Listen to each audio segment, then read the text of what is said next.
This meeting is for heirs only, the lawyer said.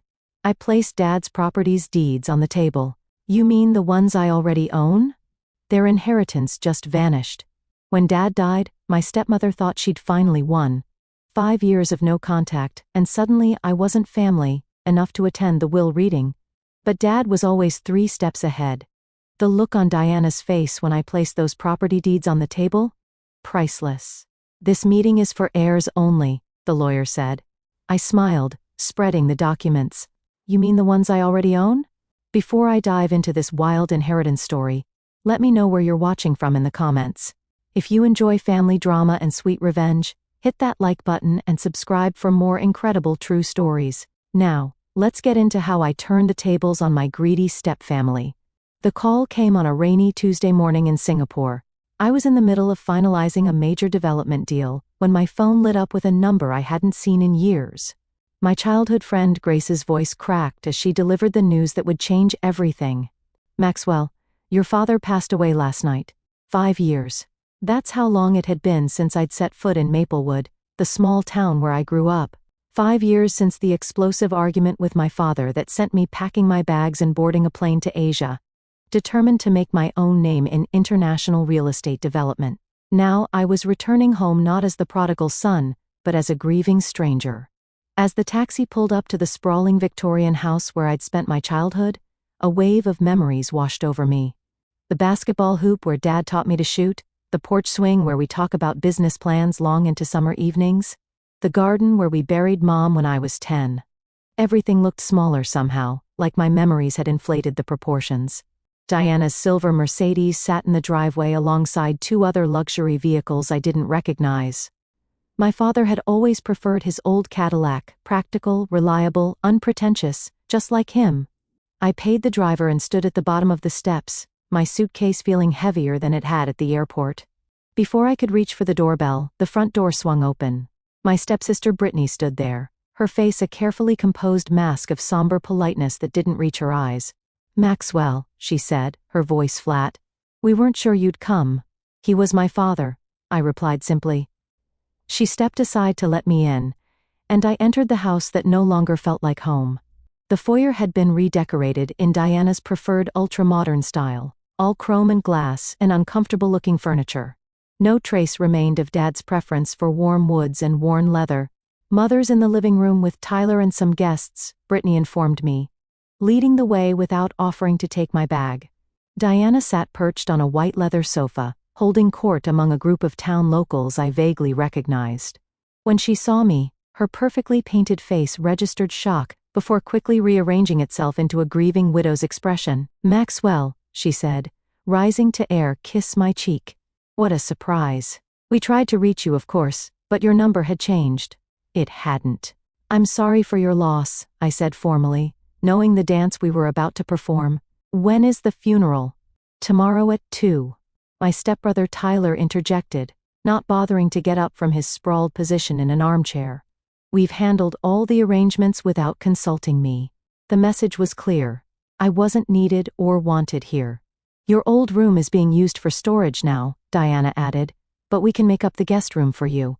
I nodded, suddenly eager to escape the weight of hostile stares. I think I'll get settled then. As I turned to go, Diana called after me, her voice honey-sweet with poison underneath. Harold Stevenson is handling the estate matters. He'll be here in the morning to discuss some paperwork. Family only, you understand. I understood perfectly. I was being explicitly excluded from the will reading. Grace found me later as I sat on the back porch, staring at the old oak tree where Dad and I had built a treehouse when I was 8. They've been awful, Max, she said, sitting beside me. Since Richard got sick, they've been acting like they own the town already. Diana's been meeting with developers, talking about selling off properties. Grace had grown up next door, and had stayed in Maplewood to run her family's hardware store. According to her, my father's health had deteriorated rapidly in the last year, information Diana had never bothered to share with me. Your dad asked about you, Grace said quietly. All the time. He kept your international magazine features in his office. The knot in my chest tightened.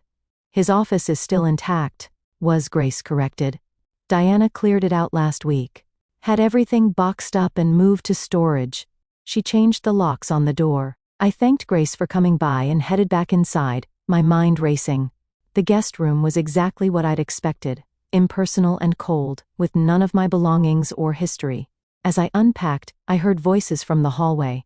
Once Harold confirms the will tomorrow, we can move forward with the Riverside property sale, Diana was saying. Lawrence has already made an offer. What about Maxwell? Tyler asked. Think he'll cause problems? Diana's laugh was sharp. What can he do?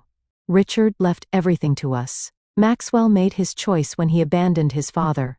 I sat on the edge of the bed, my hands shaking with anger and grief. Dad and I had our differences, but abandoned?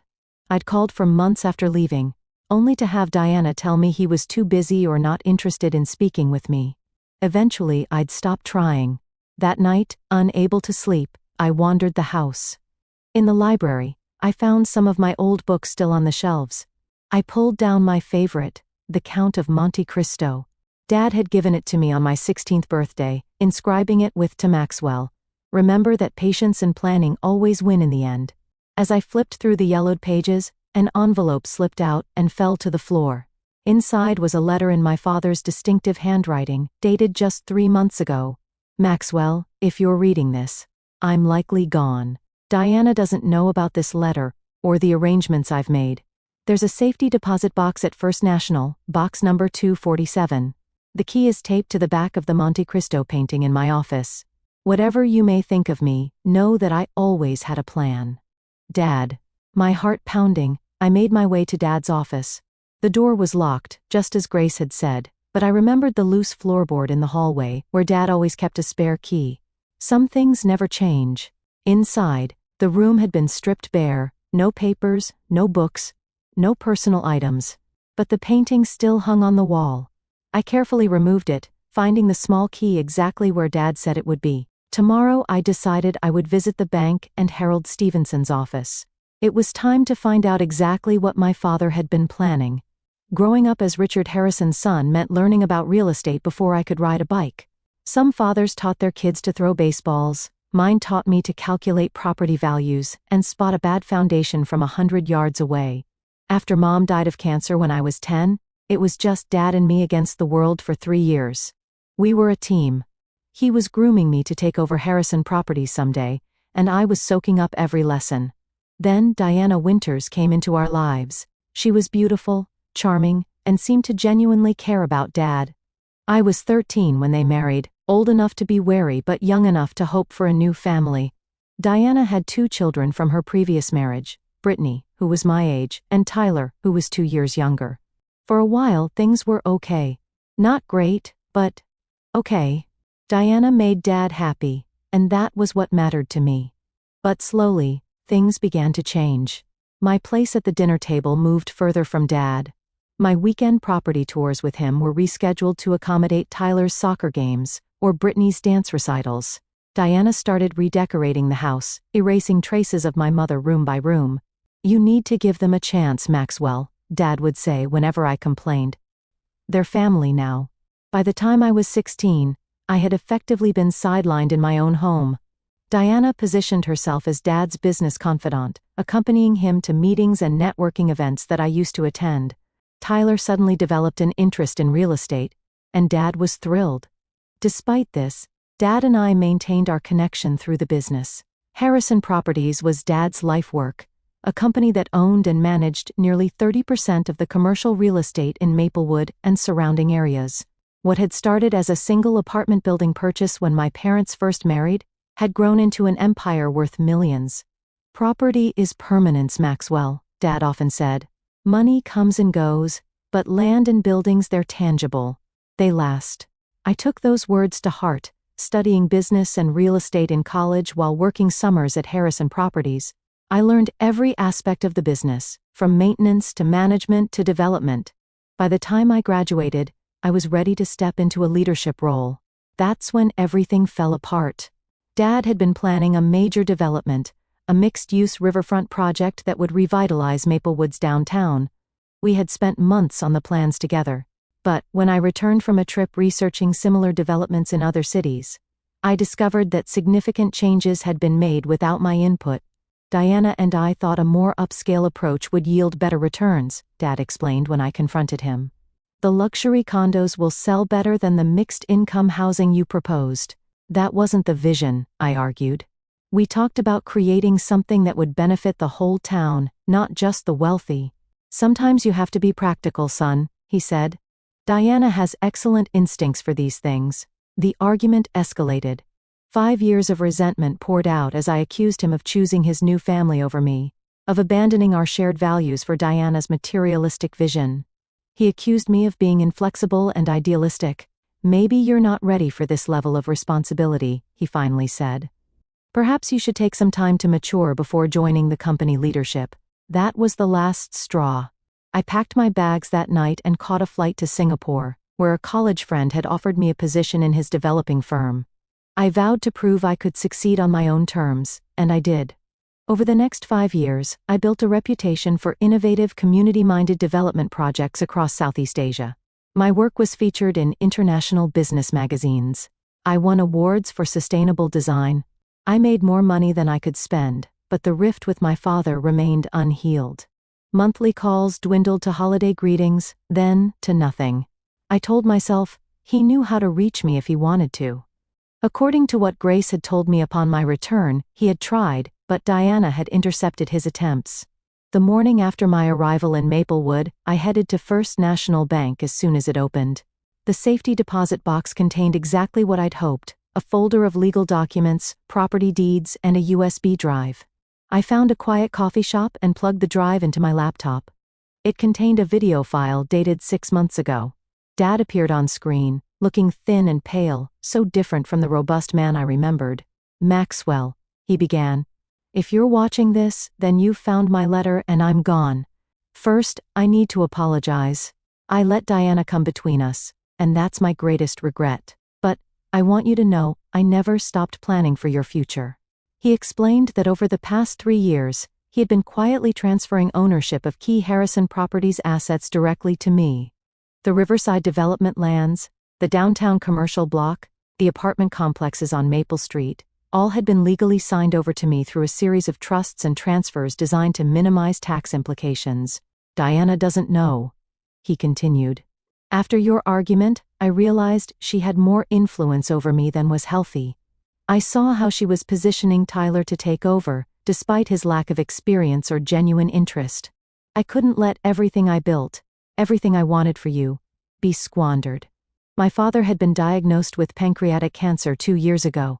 Given a limited time, he had set his affairs in order, working with his old friend and business partner Franklin Ross to ensure his legacy would be protected. "The will reading will be difficult," Dad warned in the video. "Diana expects to control everything. The official will leaves her the house and some accounts, enough to maintain her lifestyle. But the bulk of the business assets are already yours. Franklin has all the details." The video ended with my father looking directly into the camera. "I'm proud of what you've accomplished, son. Now come home and finish what we started together." I sat in stunned silence, tears streaming down my face as the screen went dark. All this time, Dad had been protecting me, protecting our shared vision. And I hadn't been there for him when he needed me most. After composing myself, I called Franklin Ross and arranged to meet him at his office.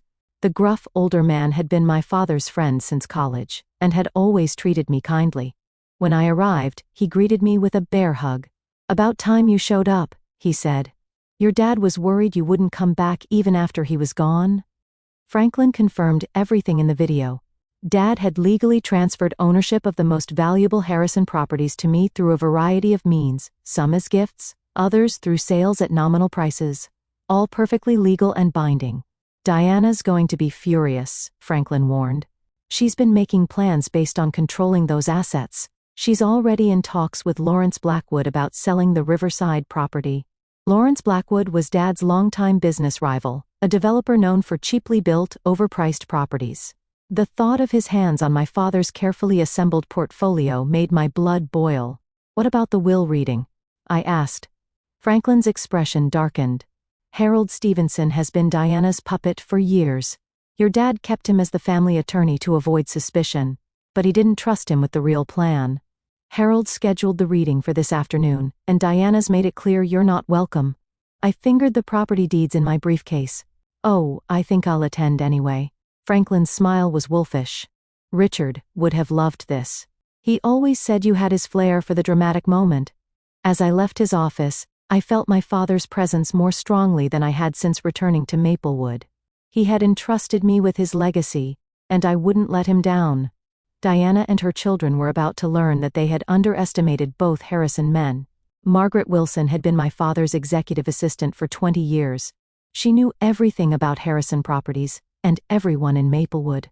When I walked into the company headquarters that morning, her face lit up with genuine pleasure. "Maxwell Harrison," she said, rising from her desk to embrace me. "I was hoping you'd come." The offices had changed, sleeker, colder, with Diana's influence evident in the decor. But Margaret's domain remained a comforting throwback, with its orderly filing cabinets and family photos. Including, I noticed with a pang, several of me that Dad must have kept her supplied with over the years. "Your father wanted me to give you this," Margaret said quietly, slipping me a second USB drive. "He made me promise to hand it to you personally, not to mail it or leave it anywhere it might be found." I thanked her and asked about the company's current state. Margaret's expression turned troubled. Things have changed since Diana took over operations. Cost-cutting measures, staff reductions. She brought in consultants who know nothing about how your father ran things. And Tyler, she lowered her voice. Tyler has been given a VP title, but he rarely shows up, and when he does, he makes decisions that undo years of careful work. I asked about specific projects and properties, carefully not revealing what I already knew from the documents and my meeting with Franklin. Margaret's answers confirmed my suspicions. Diana had been systematically preparing to dismantle my father's carefully built empire for quick profits. "The Riverside development has been completely redesigned," Margaret said. "Your father's vision for a community space with affordable housing has been replaced with luxury condos and high-end retail. Lawrence Blackwood's company is set to take over construction next month." Before leaving, I asked to see my father's office. Margaret hesitated. Diana had it cleared out last week. Said she needed the space for the new marketing team. I'd still like to see it. The room that had once been filled with my father's precious books, his maps, his collection of local historical photographs was now an empty shell. Standing there, I felt a renewed sense of purpose. This wasn't just about claiming my inheritance, it was about honoring my father's vision for Maplewood. I found a quiet corner in a nearby park to view the contents of the second USB drive. This one contained more videos. My father walking through various properties, explaining their significance and his hopes for their future. He'd recorded these private messages over the last year of his life, creating a detailed blueprint of his vision. "The Riverside project is the most important," he said in one recording, standing on the vacant waterfront property that had been the subject of our final argument. "This could transform Maplewood, create housing and opportunities for everyone, not just the wealthy. Diana doesn't understand that a town needs economic diversity to thrive. I've transferred this property to you because I know you'll do right by it." In another video, he sat in his office, looking tired but determined. "I've been watching your work in Asia, Maxwell. The sustainable housing development in Malaysia, the mixed-use project in Vietnam. You've taken what I taught you and improved on it. You were right about the direction we should have gone. I was too easily swayed by Diana's focus on luxury and status. By the time I finished watching all the videos, I had a complete understanding of not just what my father had transferred to me, but why. He had protected his most meaningful projects from Diana's influence, ensuring they would be developed according to his original vision, the vision we had once shared. My next stop was to meet with James Patterson, the accountant who had handled my father's personal finances for decades. James greeted me warmly but cautiously in his small downtown office. "I've been expecting you," he said, closing the door firmly behind me. "Your father left instructions that I should assist you once you returned." James explained the complex financial arrangements my father had created. Not only had he transferred property ownership, but he had also established a separate business entity, Harrison Legacy Holdings, with me as the sole owner. "The structure is quite elegant," James explained, showing me flowcharts and balance sheets. "On paper, Diana believes she's inheriting control of Harrison Properties, but the company is now essentially a shell. The valuable assets have been moved to Harrison Legacy Holdings over the past 3 years, through a series of perfectly legal transactions. Did Dad leave Diana with nothing? I asked, feeling a twinge of concern despite everything. James shook his head. He was fair. The family home is hers. There are investment accounts with substantial balances.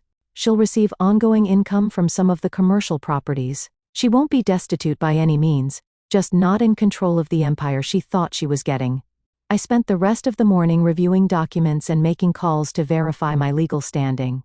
By noon, I was confident in my position. The property deeds were valid. The business transfers were properly filed.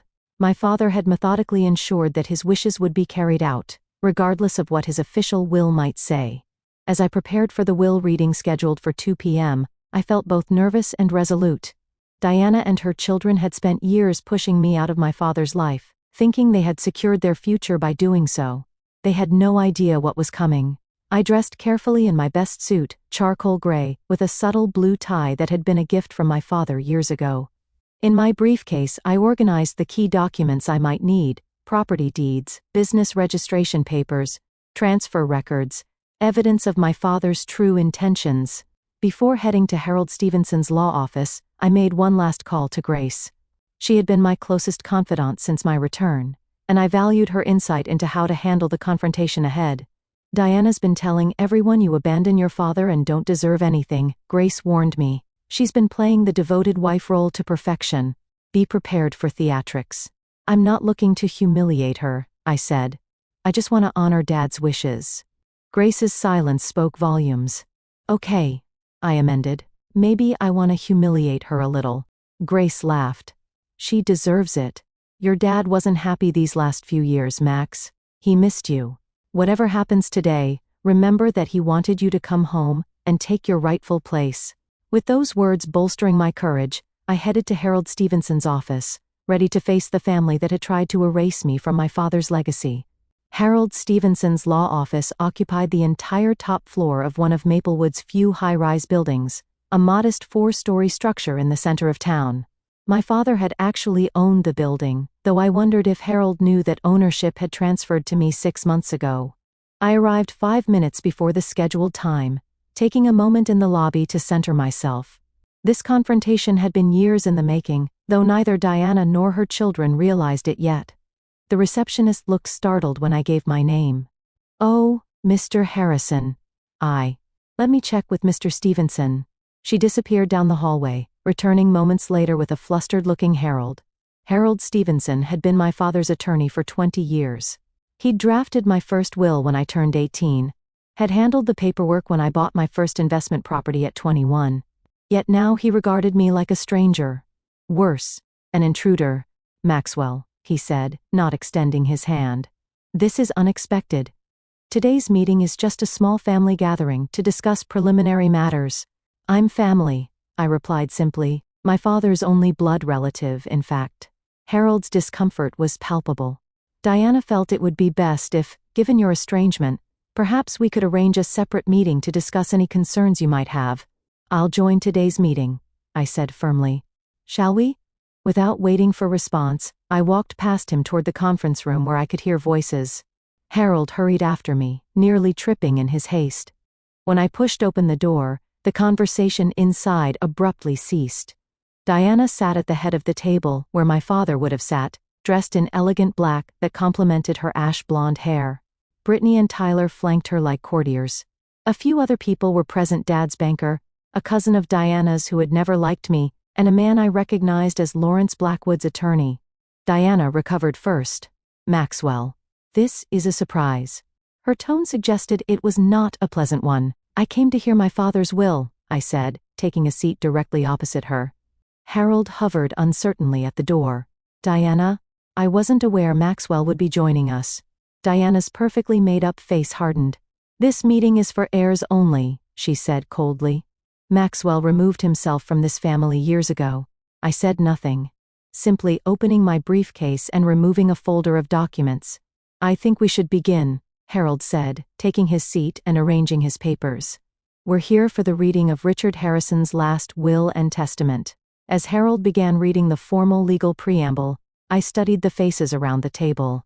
Diana maintained a mask of somber dignity, occasionally dabbing at dry eyes with a lace handkerchief. Tyler looked bored, checking his watch repeatedly. Only Brittany showed any genuine emotion, her eyes red-rimmed and puffy. To my wife Diana, Harold read, I leave our family home at 247 Maple Avenue, its contents, and the sum of $2 million. Diana nodded, as if this were exactly what she expected. I noticed she didn't seem surprised or particularly grateful. This was clearly the minimum she had anticipated. To my stepdaughter Brittany, I leave the sum of $1 million and my collection of first-edition books. Brittany looked up in surprise at this last part. My father's book collection had been his pride, carefully assembled over decades. I was startled too. This didn't align with the plans Dad had shared with me. But I remained silent, waiting. To my stepson Tyler, I leave the sum of $1 million and my vintage car collection. Tyler smirked. Dad's cars were worth a considerable amount. The 1965 Mustang alone was valued at over $100,000. As to my business interests, Harold continued, Harrison Properties and all associated assets, I leave too. Diana straightened, a triumphant gleam in her eye. My son, Maxwell Harrison. The room went deathly quiet. Then Diana laughed, a sharp, disbelieving sound. That's impossible, she said. Richard changed his will 2 years ago. I was there. Harold looked profoundly uncomfortable. There was a codicil filed 6 months ago, he admitted. It reversed the previous changes. Diana's face flushed with anger. You never mentioned this. I wasn't aware of it until yesterday, Harold said weakly. It was filed with the court directly by Richard. I received the official copy yesterday afternoon. It doesn't matter, Diana said dismissively. Harrison Properties' assets are what matter. And I've been running the company for the past year. The board will never accept Maxwell's leadership after he abandoned his responsibilities. This was the moment I'd been waiting for. I placed the property deeds on the table, sliding them toward the center, where everyone could see. These are the deeds to the Riverside Development property, the downtown commercial block, the Maple Street apartments, and 12 other key properties, I said calmly. You'll notice they're all in my name. Have been for some time. Diana snatched up the papers, her hands shaking as she flipped through them. These must be forgeries. They're not, I said. Dad transferred ownership to me legally over the past 3 years. You can verify with the county recorder's office. You mean the properties I already own? I added, unable to resist the dramatic flourish my father would have appreciated. Tyler jumped to his feet. You can't just come back after 5 years and take everything. I'm not taking anything, I replied evenly. I'm claiming what already belongs to me, what Dad wanted me to have. Diana's face had gone from flush to ashen. Harold, is this legal? Can he do this? Harold, who was examining copies of the deeds with a stunned expression, nodded reluctantly. The transfers appear legitimate. If Richard signed these properties over while he was alive, they wouldn't be part of the estate. What about Harrison Properties? Diana demanded. The will says Maxwell gets the company. The company assets are primarily the properties, Harold explained, looking increasingly miserable. If the properties are already in Maxwell's name, then the company itself is a shell. I finished for him. Dad also established Harrison Legacy Holdings last year, transferring operational control of all these properties to the new entity. I'm the sole owner. The room erupted into chaos. Tyler was shouting about contesting the will. Diana was threatening to sue everyone, including Harold. Brittany sat silently, watching me with an unreadable expression. When Diana finally ran out of steam, I spoke again, my voice quiet but firm. Dad left you financially secure, Diana.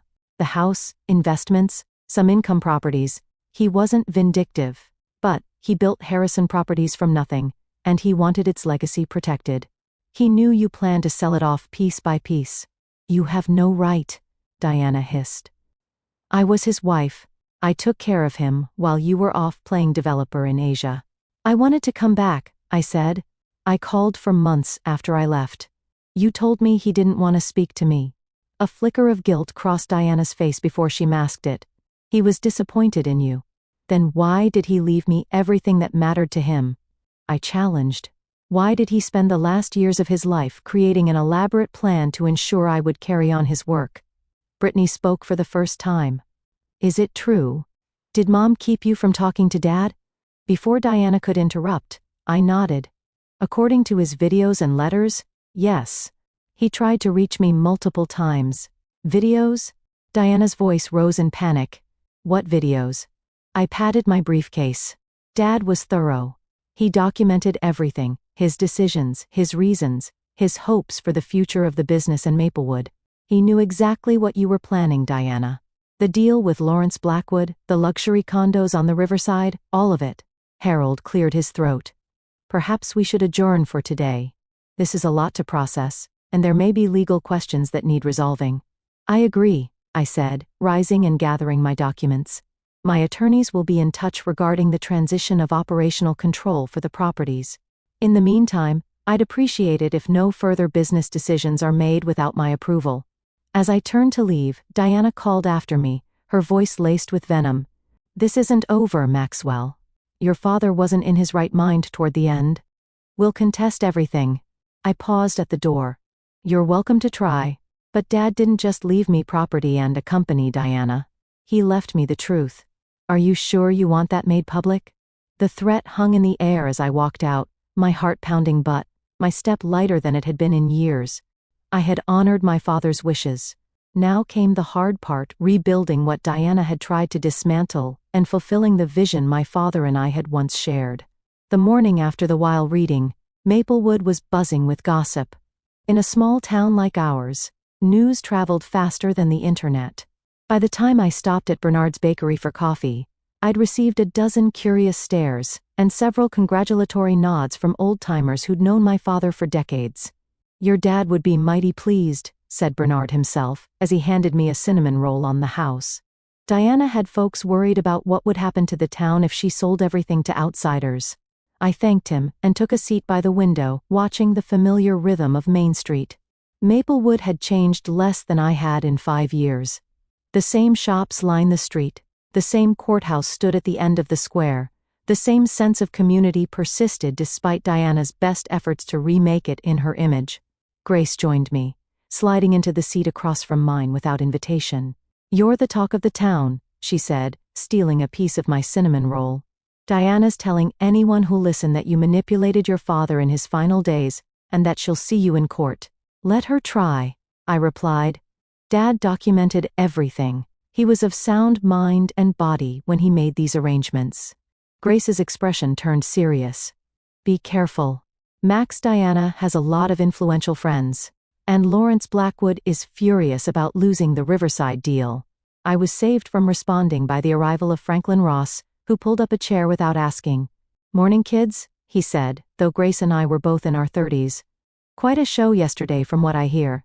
I filled him in on the details, including Diana's threats of litigation. Franklin waved this off. Standard bluster. Her legal position is weak, and she knows it. But that doesn't mean she won't make trouble. What kind of trouble? I asked.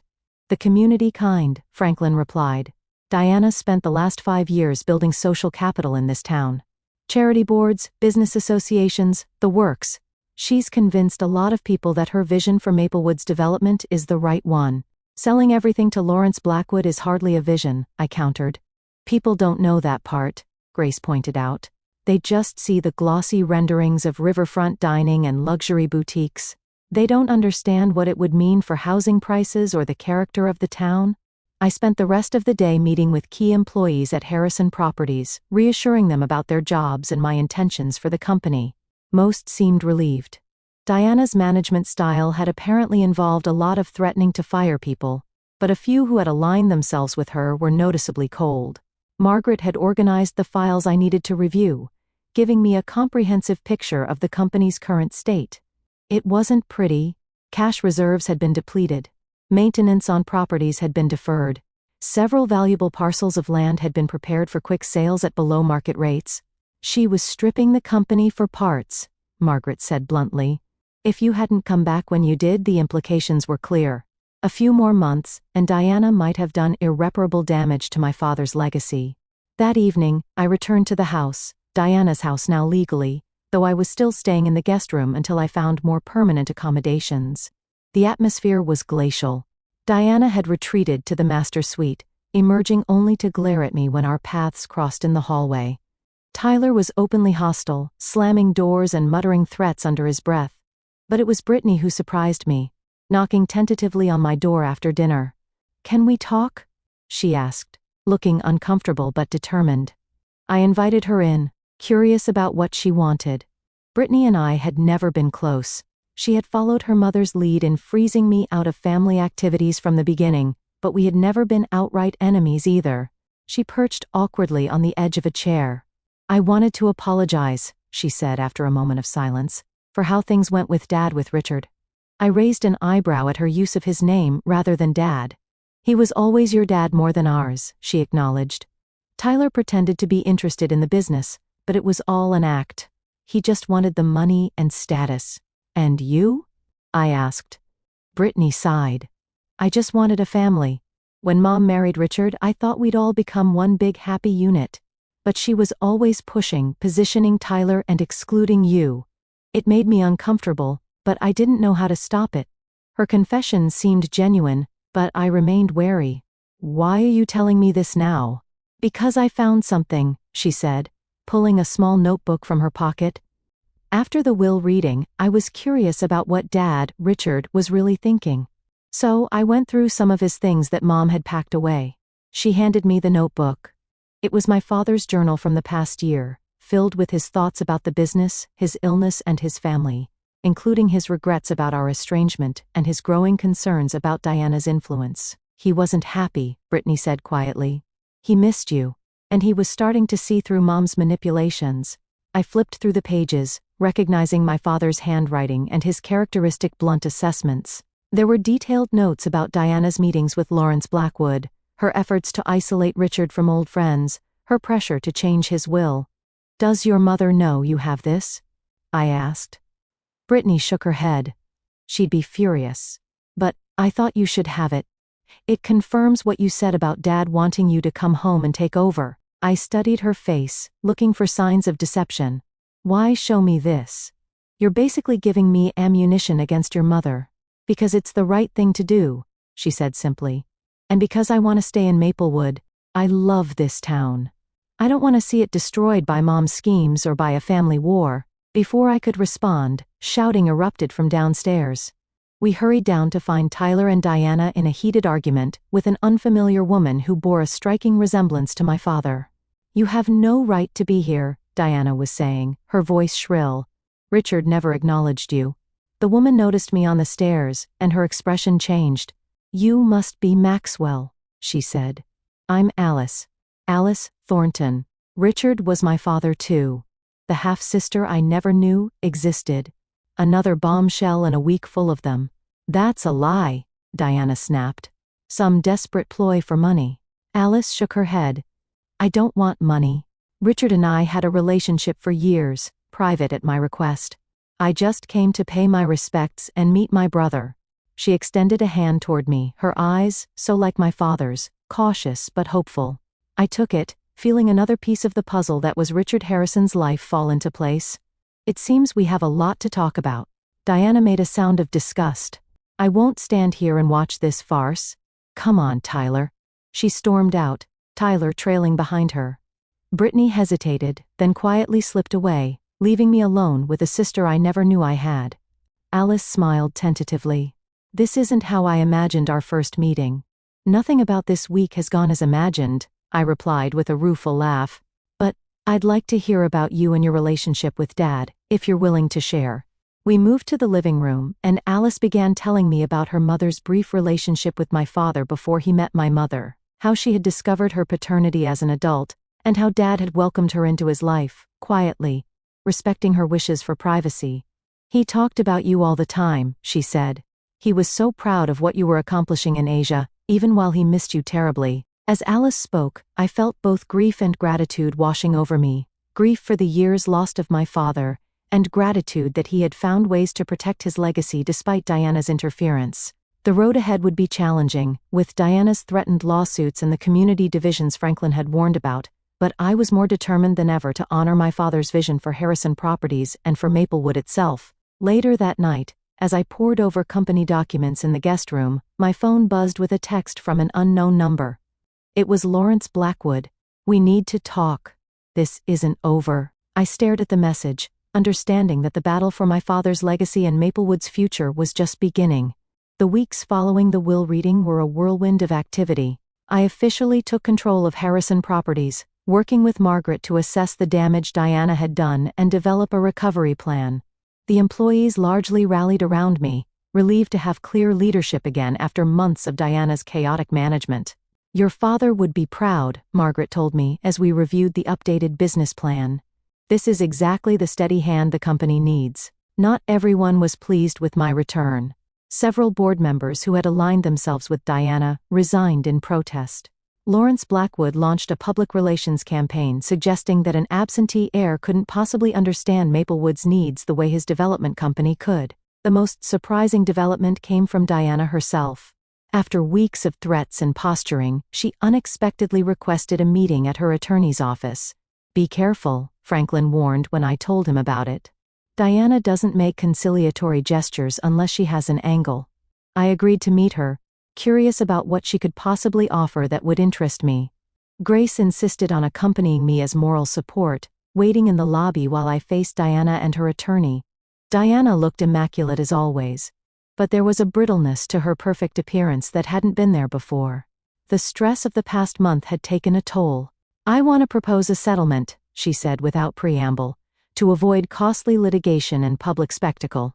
Her attorney, a sharp-faced woman I didn't recognize, placed a document on the table between us. "Mrs. Harrison is willing to withdraw all claims against the estate and property transfers in exchange for operational control of the Riverside Development Project." I nearly laughed out loud. "The most valuable property in the portfolio? That's not a settlement. That's a heist." "It was my idea," Diana insisted. "I worked with Richard on the plans for years. That project is my vision. It was Dad's vision long before you came into the picture." I corrected her. "And it wasn't luxury condos and boutiques. It was affordable housing, community spaces, local businesses." Diana's facade cracked slightly. "Maplewood needs to evolve, Maxwell. The old way of doing things is dying." Richard understood that toward the end. "Did he?" I asked, pulling out my phone and playing one of Dad's videos. The one where he explicitly stated that Diana didn't understand his true vision for the Riverside property. Diana's face flushed with anger. "He was sick, confused.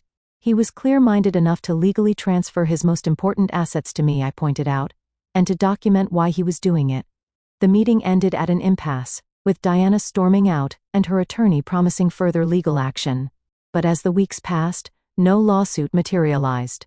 According to Franklin's sources, Diana's attorneys had advised her that her position was legally untenable. Meanwhile, I had been getting to know my half-sister Alice. Unlike Diana's children, Alice had no interest in the family business.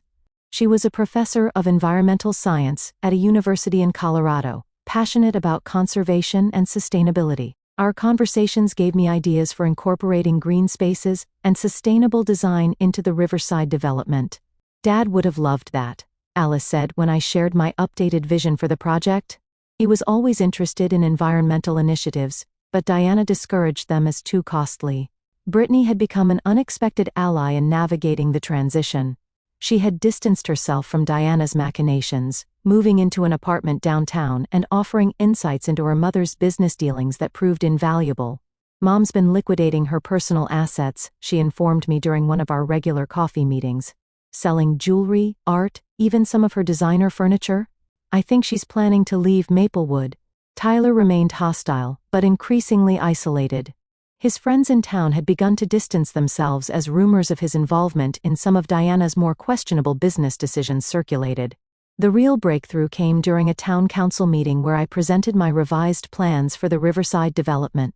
Gone were Diana's luxury condos and exclusive shops, replaced with a mixed-use development that included affordable housing, spaces for local businesses, a community center, and extensive public access to the waterfront. "This is the development my father originally envisioned," I explained to the packed meeting room, "a project that would benefit all of Maplewood, not just the wealthy few. Lawrence Blackwood was there, of course, armed with his own glossy presentation and promises of tax revenue from his high-end development. But when residents began asking questions about housing affordability and public access, his proposal quickly lost support. The Harrison plan preserves Maplewood's character while allowing for growth, Grace argued from the audience. The Blackwood plan turns us into just another playground for the rich. The council voted unanimously to support my proposal, dealing a decisive blow to both Lawrence and Diana's vision for Maplewood's future. As I left the meeting, Lawrence approached me, his expression grim but resigned. "You win this round, Harrison," he said. "But I've been in this business a lot longer than you. I can wait. Or you could adapt," I suggested. "There's room for your company in my development plan, if you're willing to work within the community-focused framework." Lawrence seemed startled by the offer. "Why would you suggest that?" "Because despite everything, you're good at what you do," I acknowledged. "And Dad always said that a smart businessman can find a way to do well by doing good." We didn't reach an agreement that night, but the door had been opened. Sometimes reconciliation comes from unexpected directions. The final confrontation with Diana came not in a courtroom, but in the garden of what had once been our family home. I found her there one evening when I came to collect the last of my belongings before moving into my own place. She was sitting on a stone bench near my mother's rose bushes, looking smaller and older than I remembered. When she saw me, she didn't lash out as I expected. "I'm leaving Maplewood," she said simply. "There's nothing for me here anymore." I sat beside her, maintaining a careful distance. "Where will you go?" "Back to Connecticut. My sister is there." She glanced at me sideways. "You've won, Maxwell. The company, the town's support, even my daughter's loyalty. Are you satisfied?" The question wasn't entirely bitter. There was genuine curiosity in it. "It was never about winning," I said after a moment. "It was about honoring Dad's legacy, about doing right by Maplewood." Diana was quiet for a long moment. "He changed after he left," she finally said. "Became more distant, more focused on his projects. I thought if I took an interest in the business it would bring us closer. And then you got a taste for it," I suggested. She didn't deny it. "I'm not apologizing for wanting security, Maxwell. When you've been left with nothing once in your life, you do whatever it takes to make sure it never happens again." I thought about the complex woman beside me, manipulative and materialistic, yes, but also shaped by her own fears and experiences. "Dad left you financially secure. The house, the investments. You didn't need to try to take everything. Need has little to do with it," she replied with unexpected frankness. "But it's done now." She stood, straightening her shoulders. "I've instructed my attorney to withdraw all objections to the will and property transfers. In return, I expect you to honor the provisions Dad made for me and my children." "I never plan to contest those," I assured her. She nodded once, a businesslike conclusion to our relationship. "Goodbye, Maxwell. I doubt we'll see each other again." As Diana walked away, I felt not triumph but a strange mix of relief and sadness. The family I had once hoped for when Dad remarried had never materialized. But in its place, new connections had formed, with Alice, with Brittany, with the community of Maplewood that had welcomed me home. The next morning, I met with the Harrison Properties team to officially launch the Riverside Development Project. As I looked around the conference room at the eager faces, including Brittany, who had recently joined the marketing department, I felt my father's presence strongly. "My father used to say that property is permanence," I told the team. "What we build here will outlast all of us. So let's make sure it's something Maplewood can be proud of for generations to come." As the meeting broke up, Grace approached me with a smile. "Your dad would be really proud, Max."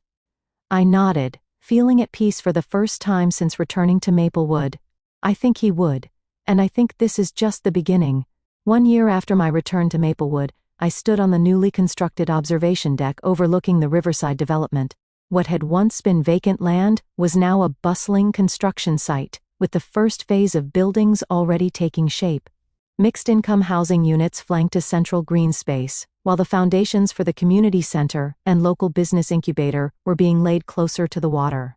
"Quite a view," said Franklin, joining me at the railing. "Richard would have loved this." I nodded, thinking of my father's vision for this property and how close it had come to becoming something entirely different. "I wish he could see it." He can, Franklin said simply, pointing to a bronze plaque we had installed at the entrance to the development.